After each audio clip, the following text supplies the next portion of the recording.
North Africa, November 1942. The air here doesn't just smell like heat, it tastes of sand, diesel, and something else, something chemical, almost electrical. Below the scorching sun, a massive convoy of British supply lorries rumbles along a dusty track southwest of El Alamein. High above, a German Luftwaffe reconnaissance pilot banks his aircraft. Through his viewfinder, he sees exactly what he expects to see: a soft-skinned resupply column, vulnerable and slow, heading southeast. He notes the coordinates, snaps a series of high-altitude photographs, and flies back to base. His report is routine. British lorries, nothing urgent, no immediate threat. But by the next morning, something impossible happens. When the German scouts return, the lorries are gone.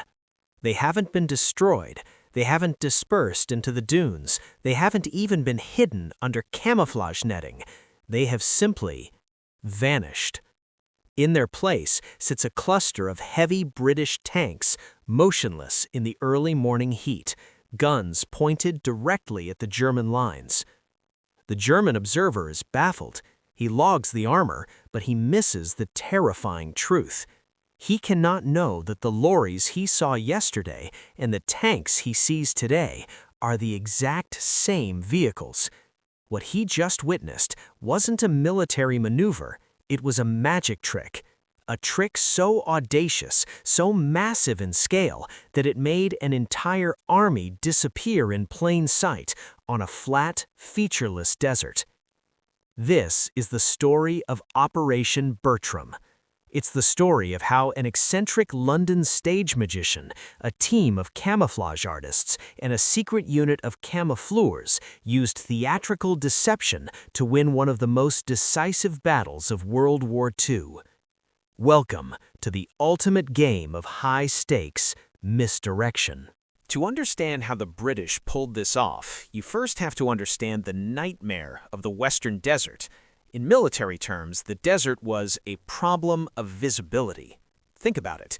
In Europe, you have forests, deep valleys, in urban sprawl to hide your tanks. But the Sahara, it's a flat table. There is nowhere to hide. Both sides were perpetually, mercilessly observed from the air. By 1942, German reconnaissance had become terrifyingly good. Their pilots weren't just looking for vehicles, they were photographic interpreters.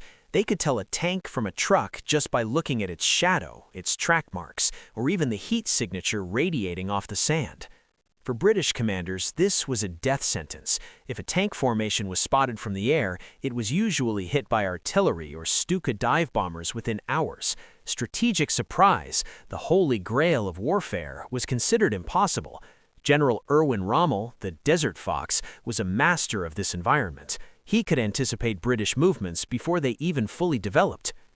The British were fighting on a terrain that punished movement with observation, and observation with total destruction. Their existing solutions were useless. A standard camouflage net could hide a stationary tank, but it took hours to set up.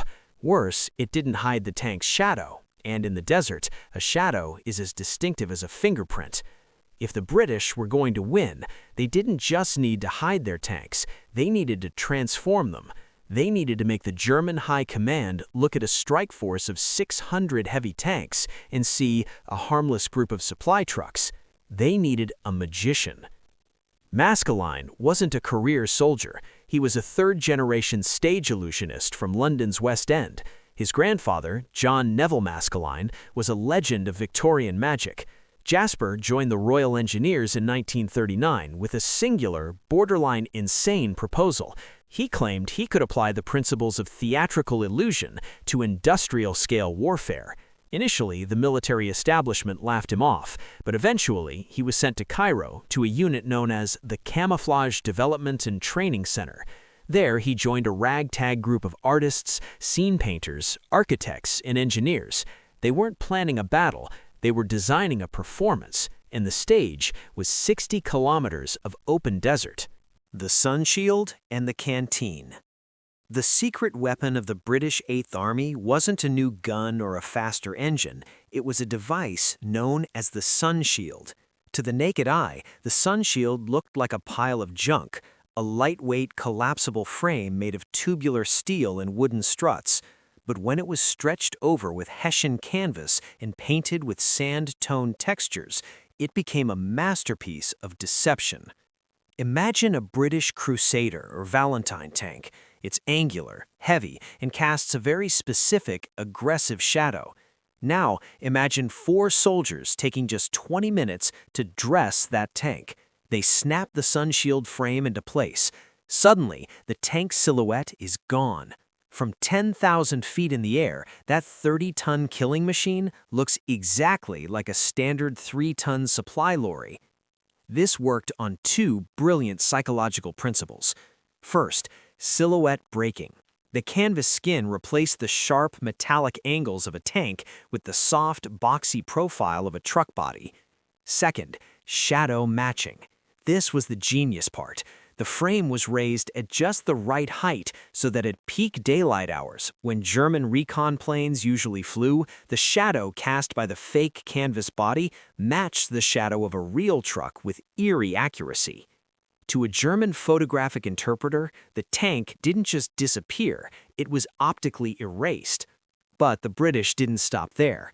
They knew that if a group of trucks suddenly appeared where tanks used to be, the Germans would get suspicious. They needed to maintain the visual footprint of the army. This led to the creation of the canteen. If the sun shield turned tanks into trucks, the canteen did the opposite. It turned trucks into tanks. The logic was beautifully symmetrical. The British began a giant shell game.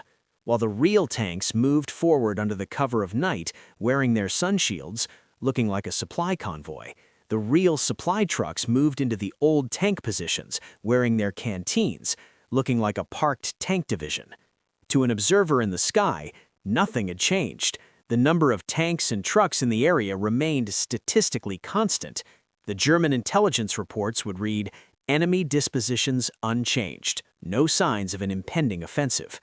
In reality, the entire British strike force was being shuffled piece by piece across the desert, like pieces on a chessboard that changed color every time you looked away. The production of these devices was a massive undertaking. Secret workshops in Cairo and Alexandria hummed with activity. They used local materials, Egyptian Hessian and locally fabricated steel, to avoid taxing the overstretched shipping lanes from Britain. It's estimated that between 300 and 500 of these sun shield sets were manufactured in the lead-up to autumn of 1942. But having the props was only half the battle. Now they had to stage the show. This brings us to Operation Bertram, the largest-scale deception of the war to date. General Bernard Montgomery had a problem. He was planning a massive offensive at El Alamein, but he needed to strike in the north. The problem: the north was where the German defenses were strongest. He needed Rommel to believe the attack was coming from the south. This is where Maskelyne and the Camoufleurs turned the desert into a literal movie set. In the south, they built a ghost army. They created thousands of dummy vehicles, wooden frames covered with canvas that were indistinguishable from real tanks at reconnaissance altitude. They built fake pipelines that grew by a few miles every day to simulate a slow buildup of water and fuel. They even built fake supply dumps using empty gasoline tins covered with camouflage nets. Everything in the south was designed to look slow. The British wanted Rommel to see the preparations and think, they're building something big, but they won't be ready for at least another month. Meanwhile, in the north, the real steel was moving. The Ghost Pipeline and the Night Move. While the Ghost Army in the south was putting on a loud, visible show for the German cameras, the real British Eighth Army in the north was performing a silent miracle. This was the dangerous part. The real armor, hundreds of tanks, had to move into their jumping-off points right under Rommel's nose. Under the cover of darkness, the tanks rolled forward. Each one was encased in its sun shield disguise. They moved into areas that the Germans already recognized as supply parks. Think about the psychology of the German observer. He looks at a photograph of a supply park on Tuesday, it has 100 trucks. He looks again on Wednesday, it still has 100 trucks. He doesn't realize that between Tuesday and Wednesday, the 100 real trucks left and 100 tanks wearing sun shields took their place. The visual identity of the landscape remained identical, but the lethality of that landscape had increased 1,000-fold. To sell the lie even further, the British created the Diamond Pipeline. This was a masterpiece of fake infrastructure. In the southern sector, the British laid miles of fake pipe, but they didn't just lay it all at once. They moved at a specific calculated pace. They knew Rommel's intelligence would calculate the rate of construction and conclude that the British couldn't possibly launch an attack until the water reached the front lines, which, based on the fake construction speed, was weeks away. It was a countdown clock that was rigged to run slow. Back in the north, the real tanks were now hiding in plain sight. They were sitting just a few miles from the German lines, disguised as harmless lorries. There are historical accounts from German archives that suggest some Luftwaffe photographic interpreters did notice something was off. In the days leading up to the battle, a few experienced analysts flagged anomalies in the northern sector. They noted that the shadows of certain trucks seemed too dense, or the angles of the shadows didn't perfectly match the time of day. But this is where the magic of the whole comes in. In magic, this is called misdirection. If the magician is waving his right hand, the fake buildup in the south, the audience doesn't look closely at the left hand, the anomalies in the north. The German high command saw the reports from the south, the fake pipeline, the thousands of dummy tanks, the massive supply dumps, and they became convinced. They dismissed the minor shadow anomalies in the north as technical errors or poor film quality. They chose the plausible over the accurate. They saw what they expected to see. By October 22, 1942, the trap was set. Rommel was actually back in Germany on sick leave, leaving his subordinates to manage what they thought was a quiet front. The German defensive calculations were heavily weighted toward the south. They had moved their reserves and their best anti-tank units away from the very spot where the British were about to strike. The British soldiers, meanwhile, were living a surreal existence. For 3 weeks, tank crews lived inside their sun shield boxes. They couldn't move during the day, they couldn't even throw out trash or leave tracks that might look tank-like to a high-altitude camera. They were soldiers playing the role of cargo. One British tanker later recalled, "We were a ghost unit. We sat in the heat under a canvas frame that smelled of chemicals, watching the German planes fly over us every morning.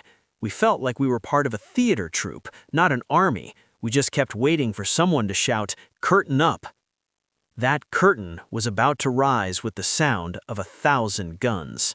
The night the desert shook. October 23, 1942, 9:40 p.m. The desert's silence didn't just break, it shattered. Along a 60-kilometer front, nearly 900 British and Commonwealth guns opened fire simultaneously. It was the heaviest artillery barrage the Western Desert had ever seen.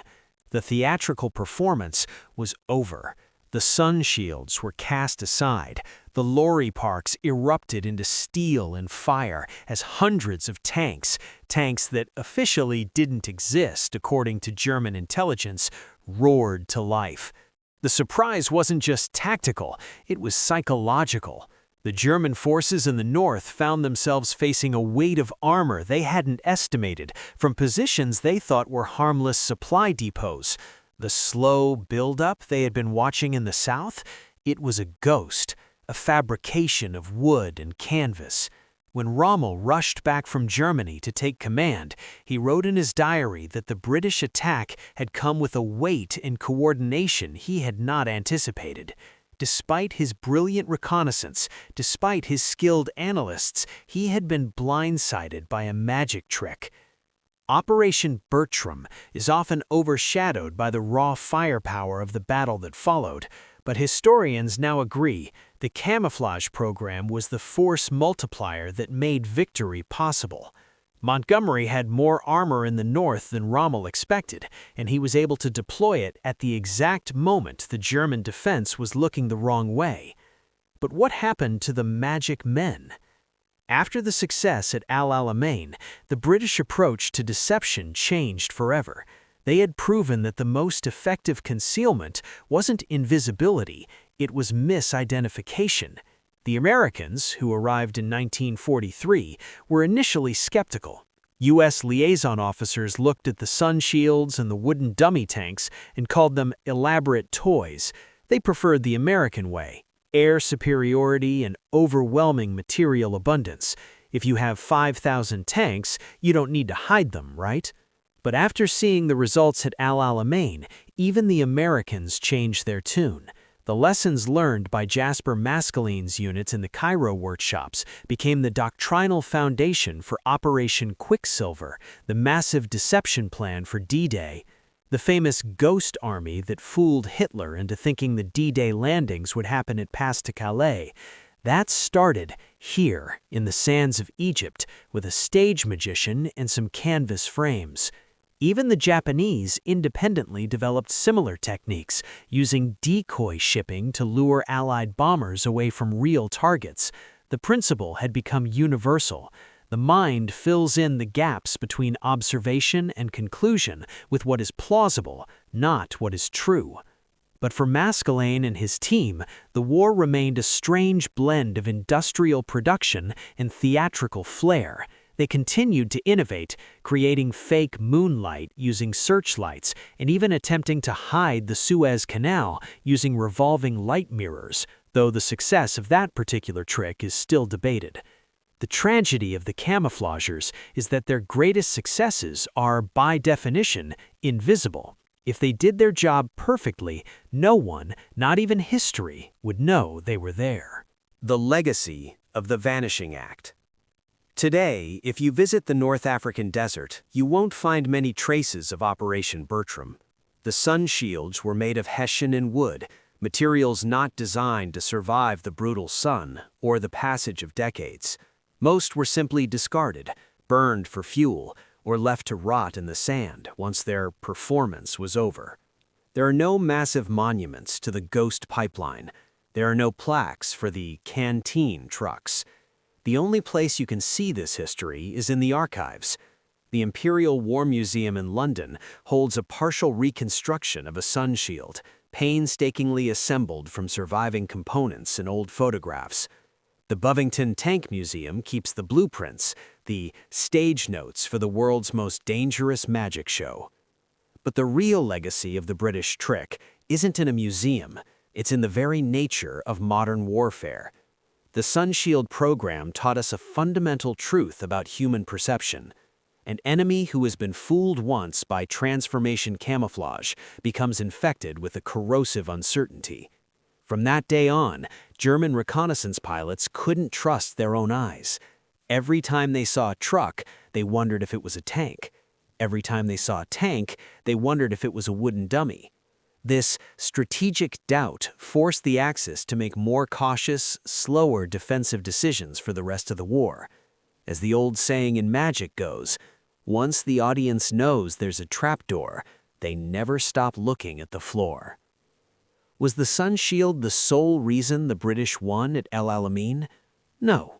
Victory was built on many things: Montgomery's meticulous planning, the breaking of Axis codes at Bletchley Park, and the sheer bravery of the soldiers who fought through the devil's gardens of landmines.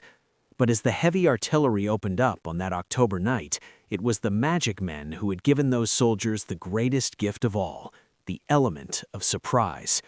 They proved that in the middle of a war of industrial slaughter, there was still room for the oblique British talent for misdirection.